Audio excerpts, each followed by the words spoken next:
Good afternoon, everyone. I'm finding myself being pretty thankful that my diary, my schedule today is opened up so I could cover the topic I wanted to actually cover today. The last video I dropped, I just found a wee bit of time and I thought I'm not going to really prepare too much. I'll just thank everyone for support and everything I did in that video. But with this one, guys, we've got a specific topic that I've been really having some internal fighting about myself, right? As you know, in my portfolio, I'm holding some Jovic for the fantasy football side of things, and I bought some Felix in the aftermath of the announcement, okay? So, I'm sitting here like many of you probably are, thinking Jovic or Felix. Who is it going to be on Thursday night? Who's going to progress in the Champions League, the Europa League, okay? Now, as you can see on the index today, if you check the decreasing list, if my phone wants to catch up to us, I'm already on it. Elimination from the Champions League can hurt some of these big players in the really immediate future, okay? Now, Moise Kean is probably the best example that you want to use versus your Jovic and your Felixes, okay? Because nobody's bought Kean really for Champions League. They've more bought him for he's up and coming, he's scoring goals, might get some dividends, might get some press attention. Him being in the Champions League is great, don't get me wrong, but he's not like Ronaldo or even Cancelo. And we'll probably see some more players as we go down here. Oh, probably on the squad player section. Mandzukic, Bernardeschi, these types of guys. Bentancur, because Champions League football, those treble match day dividends are absolutely massive. Okay, now when it comes to Benfica, the only match days they have are European football. So Felix, if they were to be eliminated tonight, you could expect an immediate term dip. Okay, so the now he's trading at 171, right? So if they were to be eliminated, it would not surprise me for my holding in him to go red. Wouldn't surprise me. Maybe not by much.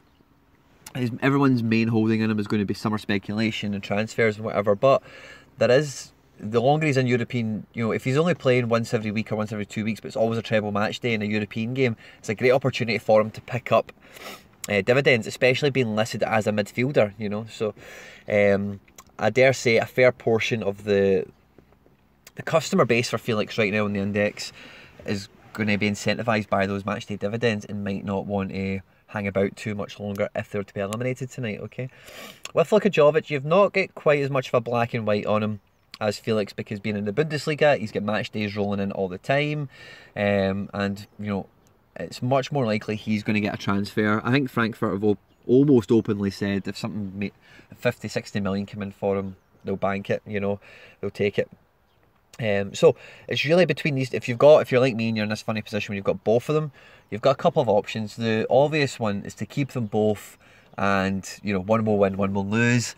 Take the loss short term and ride it out till it recovers for the media in the summer, which is not a bad option at all. Okay, now if you're in the title of the video is going to be small portfolio trading. Okay, now if you have smaller portfolio and you've got two expensive players, let's call a spade, £2.62 and £3.71 are expensive players in today's market. In old money, they're in the top half, also in the top 200, but they're getting close to Jovic is, just going to be shy of the £8 mark, and Felix is just over the £10 mark in old money. So when you really think of it in context like that, they are very expensive holds, okay? And if you're running a smaller portfolio, you might have significant funds committed into them, and that is a gamble tonight that you really, Thursday night, that you really need to weigh up and really think what is best for you. Are you going to back both the horses? One of them's going to win, one of them's going to lose, accept that and move on long term, with both of them, which is a great option. Or are you going to hedge your bets into one? Or are you going to cash out on both of them before the game and just accept that I'm going to take both of them as the position they're in? They're both making me money now. I'll take both of them on a win. One of them's going to fly, one of them's going to drop. I accept that now and kind of wash your hands of it and maybe wait for the dust to settle and go back on them again, or maybe move your money somewhere else if you're buying somebody up. All very good options overall. Okay, so we're going to dive into the tools of the traders. Okay, well, the most common question I get is what website is this you're on with all the stats and everything? Okay, and I'll just have a copy and paste answer now, because I've had to answer that maybe 5 or 6 times in the last week, which I do not mind doing, by the way. But I've got a little series called Tools of the Traders. There's only maybe 2 or 3 episodes in it. I'm still waiting on a few other things for me to research further and dive into a bit better before I bring them to that series. But 2 of the main ones is whoscored.com. Okay, now whoscored.com is lovely here. They've got a probable lineup for both teams, right? So you can have a nice little preview of the match and really get the juices flowing with what you think is going to happen. Okay, now the Frankfurt team is not any great surprise. 3-5-2, Jovic and Haller up front. Benfica 4-4-2, and again not much of a surprise. Pizzi comes in, Felix, Grimaldo at the back, Jardel, Diaz, the goalkeeper who I thought was German but has recently turned Greek. Don't really know what the script is with that, but yeah, not much of a surprise. And then they give us a nice lovely little preview here of players suspended, coming back from injury, played at the weekend, all that type of stuff. You can see what's on the screen, you don't need me to read it to you. Tells you who's injured and everything, who's suspended, and then you get a similar thing here with Benfica. So we get back from suspension, people normally play one game rather than the other, and you know, nice little overview, gives you a nice flavour of what's to come, people who are injured.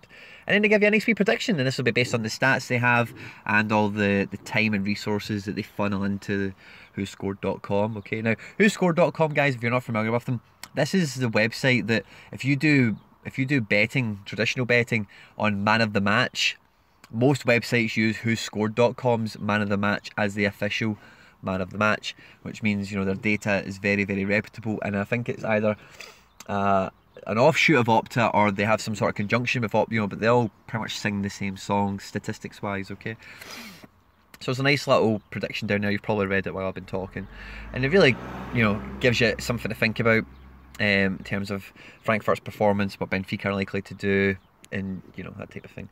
We then dive into flash scores. Okay, and I'm going to do an update video on flash scores because the app has changed quite a lot recently. It's went on leaps and bounds recently, and I'll come back to that in another video.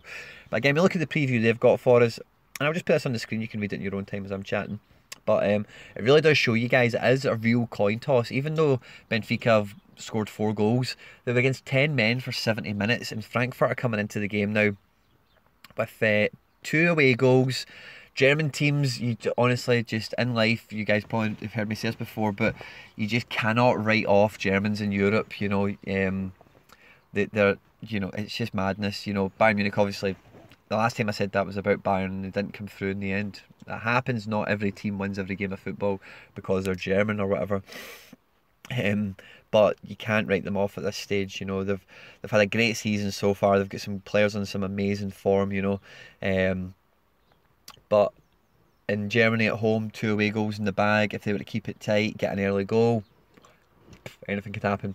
But equally, Benfica can come flying out the traps and bag themselves an away goal, and then really give the tie a bit of a killing at that point. You know, so it's not dead and buried, depending on how early in the game this theoretical goal comes. You know, but it is something to bear in mind of. One of the stats you see here, something to do with Benfica, like they've only won twice in Germany. Where is it? Yeah, so Benfica have a record of 14 wins, 14 draws and 19 losses against Germans in UEFA competition, although just 2 of those victories came in Germany. Okay, now these stats, guys, are nice, okay, but those 4, you know, all those games, the players that are in this Benfica team, I'm going to go out on a limb here and say no more than 5 of them have been a part of any of these results. You know, these are all very historic, you know, but you know, I'm a Celtic fan. And one of the sort of historical statistics about Celtic in European football is that they can't win away, right? And it doesn't matter who the manager is, who the team is. And we've went through basically this whole millennium. Martin O'Neill, Gordon Strachan, Ronnie Deila, Kevin Bridges, Brendan Rodgers. Don't know why I was about to say that. Winning away in Europe has been difficult for all those managers with all the great players and all the crap players they've had, you know. So even though these things, you do need to take them with a pinch of salt. Sometimes there is just a systemic thing with a club, and that might be the press always reminding them of these types of things. I'm talking about Benfica. You know, I don't know what the Portuguese press do, but you understand the point. But this is a tie I'm really looking forward to. Benfica and Frankfurt are 2 historic clubs in European football, and they'll both be vying for that semi-final spot, and really gives them a great chance to go on to some glory. You know, they'll be playing Chelsea probably in the next round, and that's a tie that for a semi-final is absolutely mouth-watering for any of these teams, you know, and that's what you need to think of as well, is who you're picking. They're going to be against Chelsea in the next round. You know, is that a good thing or a bad thing?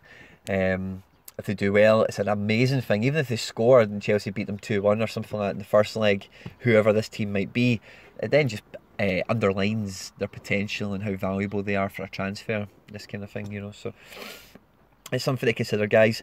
Felix versus Jovic. Let me know in the comments section below who you're backing, who you think's going to do the business, who's going to show up on the day, who's going to drag their team through it. And like, share, subscribe, retweet, all that good stuff, guys. Enjoy the Champions League tonight. Bear in mind what happened last night with the Juventus players for Man City and Spurs holdings, if you're on any of them tonight. And also thinking to the Europa League as well, with Napoli, Arsenal, and also the game we've just had a wee quick chat about there. Okay. Stay out of trouble, guys, and I'll catch you on the next one. Take care. Bye-bye.